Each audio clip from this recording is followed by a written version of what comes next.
Hello to everybody. I'm Iván Fanego. I work for ING, and I'm going to talk to you about why our bank is going to help you to choose where to live. So, first of all, an unpopular truth or an uncomfortable truth. Reaching people is getting more difficult every day. Reaching people is increasingly difficult. Why? So sometimes some of the people feels like that. They are running and we are chasing them with our advertisement, with our communication, trying to talk to them, and they don't want to pay attention. Why?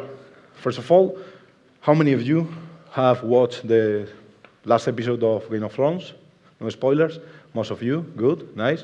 I watched, very good, right? No. It wasn't, yeah, I was joking. So, 20 million people, 20 million viewers watched the last episode of Game of Thrones in the USA, and that seems like a very, very big number. And in fact, it's one of the biggest success of television in the last few years. But if we look back to the last decades, the biggest successes of television are in the past. In fact, they are in the 60s and the 70s. They are in the 60s. The biggest successes of television got like almost 80 million people watching them.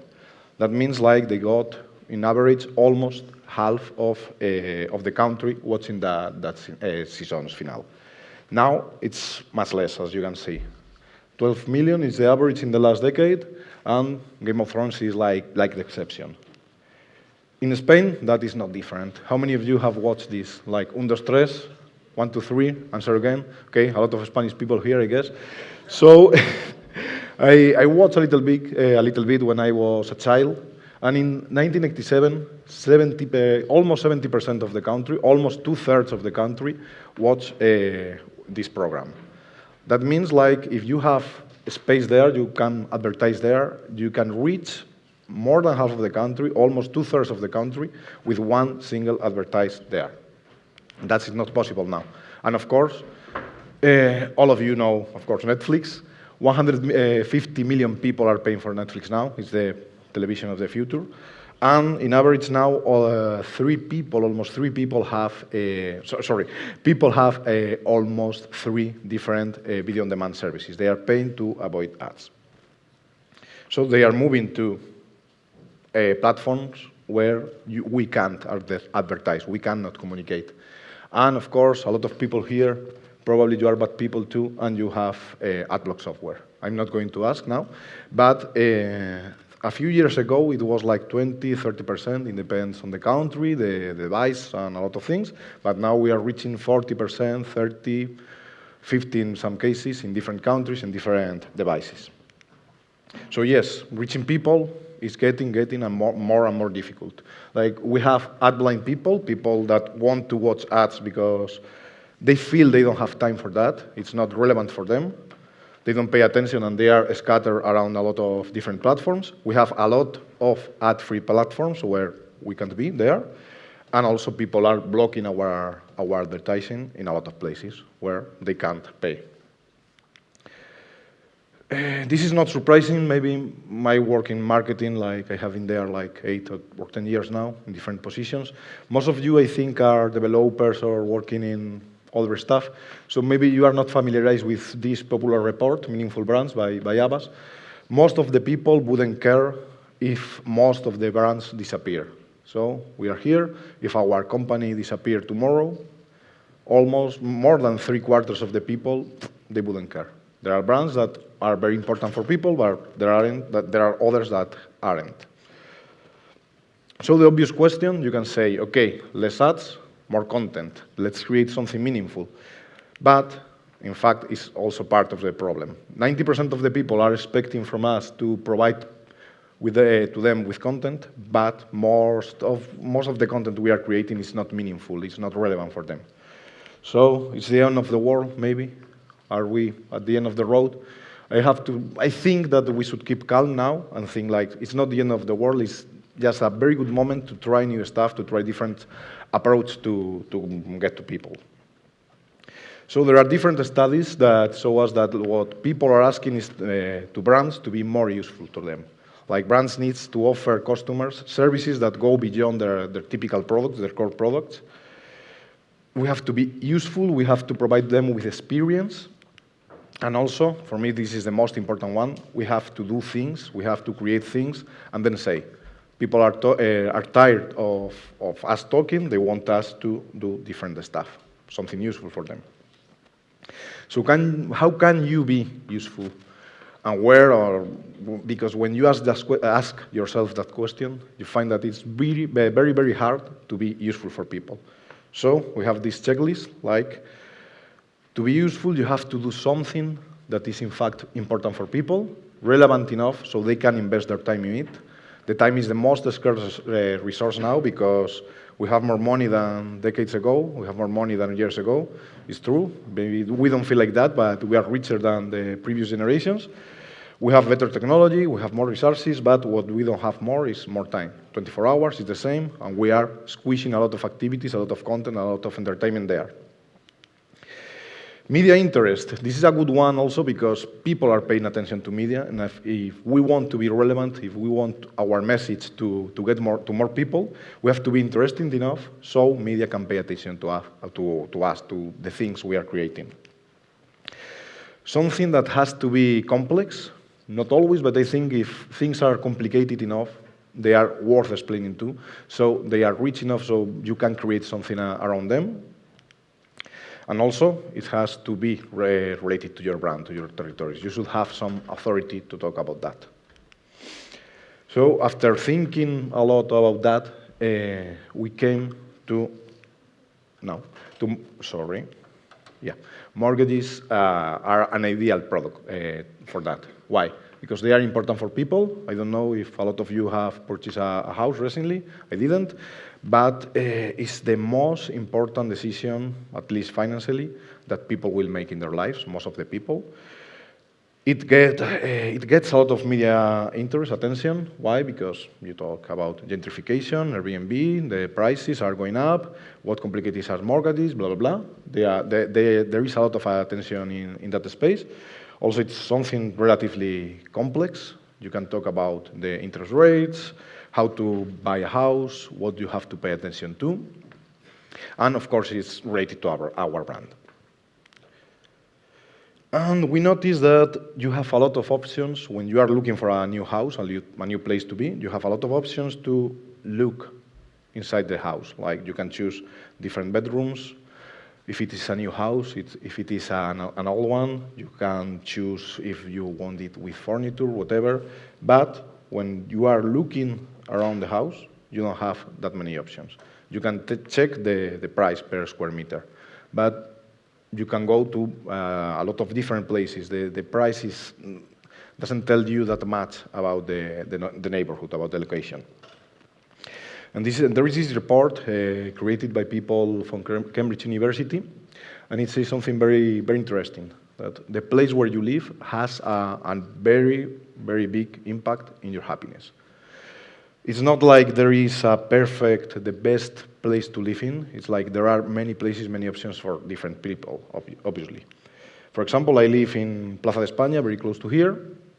I like to live in the downtown. A lot of people, like me, we think it's the real place to be. The rest of it, it's, oh, wow, qué pereza.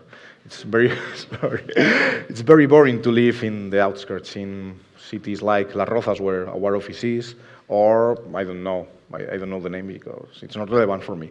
So I like to live here. But believe it or not, there are people who are happier in places like this, families. And we are surprised. I have a colleague called Juan. He's 28 and he moved to Las Rozas because he wants to be in a quiet place with smiling people, with a lot of space. And I say, what the fuck? Sorry. So, there is nothing here. There are no bars, no restaurants. What are you doing here? But he's happy like that. I would be very unhappy living there, living in this kind of place with kids. But he would be very unhappy if he was there, living with me, with a lot of bars in Malasaña. So we couldn't allow that in ING. Like, there are a lot of unhappy people because maybe they are living in the place that is not a good fit for their personality. So we said, unhappy people, we have to fight with that. Because it's part of our DNA, like people in progress is our claim, our mantra, whatever, and we believe in that people should be able to progress, and we should give them the tools to have a better life. So that's the way Elige Bien Tu Barrio was born. Choose wisely your neighborhood. And what is that? It is something that helps people to choose the perfect place, the perfect neighborhood to live in according to their personal preference, needs, and budget, different stuff. Because everything is not about money. Money is very important, but with the same money you can live in very different places. So you can answer a 6 questions test to get the best neighborhoods for your lifestyle. It's very short. You ask them the questions in the tool, and you get different recommendations according to your budget. A spoiler: if you put a very low price, you won't get any recommendation because there are no places where you can live. Sorry. But also you can play with the filters and wander around a little bit. This is my neighborhood. I live in Palacio. You check. You can see a lot of data, like 16 variables: price, style of the house, size, people living there, what kind of services you have. And you can click in every neighborhood and check them, or you can go here. It's like a Tinder for neighborhoods. You can filter like rent, buy, different prices, all houses, news, the size, and also the kind of people who is living there, like retired people, young people going to party, singles. That's a very nice feature also. So you can take a look at different stuff, and then you can play around and see the ideal selection for you. Also, it's of course it is mobile. You can compare different neighborhoods side by side. So if you are living in Legazpi and you want to compete with your colleague living in Palacio, you can check, you can compare side by side the 2 different neighborhoods, and you will see like different prices, who is paying more or less, and there is a problem with the video, yeah, sorry. And you can take a look to the kind of people who is living there, where there are more men, more women, which neighborhood has the best houses, whatever. The number of libraries and bars, everything there, right? And if you want to go deeper, you can analyze data like a real expert. You can paint these very, very beautiful maps, in my opinion, very orange also, and you can choose the price, the income, the age, different variables, like 16 variables also, and you can take a look to Valencia, Madrid, whatever, and you can see a different perspective of the city. Normally, in the typical map, you will see the prices, but here you can take a look to check in what neighborhood there are more young people, or people with more money, or more whatever, single people, what do you want.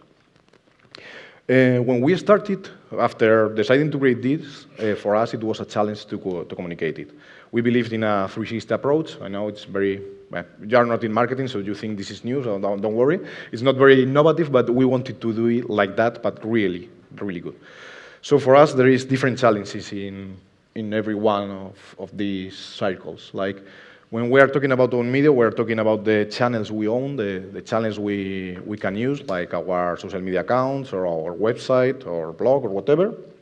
And there, we want the tool to be useful enough so we can create content around the tool. Like, it's providing us with enough information so we can create something useful for people. In the earned media, that is like public relations, like influencers, so on, we have to be interesting enough so they want to talk about us, they find us useful enough. And also in the paid media, we wanted to create something different. The paid media is the advertising. We didn't want to create the typical ads that nobody wants to see. We want to create also something useful, and also we want to be helped by the advertisements, so we reach more people. So when we launched this, we involved media from the beginning. Before launching publicly with the campaign, we communicated to the media. We did this event with Idealista, that all of you know, with people from the public sector, the university, and it was a panel discussion about neighborhoods, how is living in Madrid, blah, blah, blah. And The results were pretty amazing, like more than 40 media covered us, like Expansión, ABC, I was going to tell ABC, but ABC, Cinco Días, El Economista, La Vanguardia, El Diario Vasco, a lot of media paid attention to us because we created something relevant to them that they could use to create content, to create pieces of news with information we provide in the tool. Also here, ads are almost content. This is the teaser, the first piece we launched. You're going to see, maybe some of you already did, but if you have an ad block, maybe you didn't. So let's go.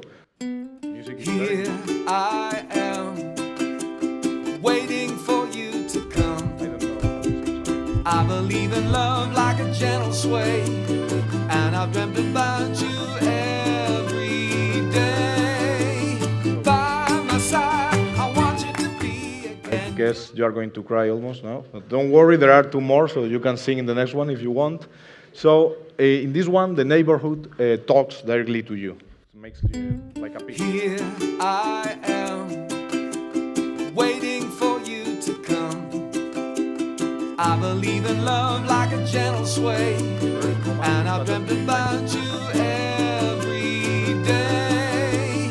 By my side, I want you to be again. So the last one with the song, I promise. No, Here I am, we compare here. waiting for you to come. I believe in love like a gentle sway, and I've dreamt about you every day. By my side, I want you to be again.